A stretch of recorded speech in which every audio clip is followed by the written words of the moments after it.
நல்ல வரவேற்பு இருக்கு. ஸோ படம் எப்படி இருக்கும் சார்? நல்லா இருக்கும். நம்பி தான் உங்கள் முன்னாடி விடுறோம். எங்களுக்கு நம்பிக்கை இருக்குது. மக்களுக்கு பிடிக்கும்னு நம்புறதுக்கான எல்லா ஆதாரங்களும் எங்கள்கிட்ட இருக்குது.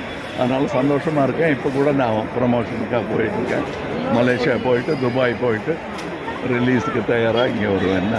சார் மேற்கொண்டு எம்பியாக இருக்கீங்க, மாநிலங்களவையாக இருக்கீங்க. ஆமாங்க, அது நம்ம குரல் அங்கே ஒலிக்க வேண்டும், மையத்தின் குரல் அங்கே ஒலிக்க வேண்டும். அது ஒரு பாரபட்சமில்லாத தமிழர்களுக்கான குரலாக இருக்க வேண்டும். தொடர்ந்து பார்த்தீங்கன்னா தமிழகத்தில் அதிகமான புதிய கட்சிகள் தொடங்கிட்டு இருக்காங்க. அதே மாதிரி நடிகர் விஜய் புதுசாக தமிழ்நாடு வெற்றிக்காக நானே புதிய கட்சி தான், அதனால் புதிய கட்சிகளை பற்றி விமர்சிக்க கூடாது. நன்றி, வணக்கம். முடக்குவாதம், மூலம் உள்ளிட்ட நோய்களுக்கு சிறப்பு சிகிச்சை பெற ஸ்ரீவித்யா சித்தா மற்றும் வர்மா மருத்துவமனை, அரியலூர்.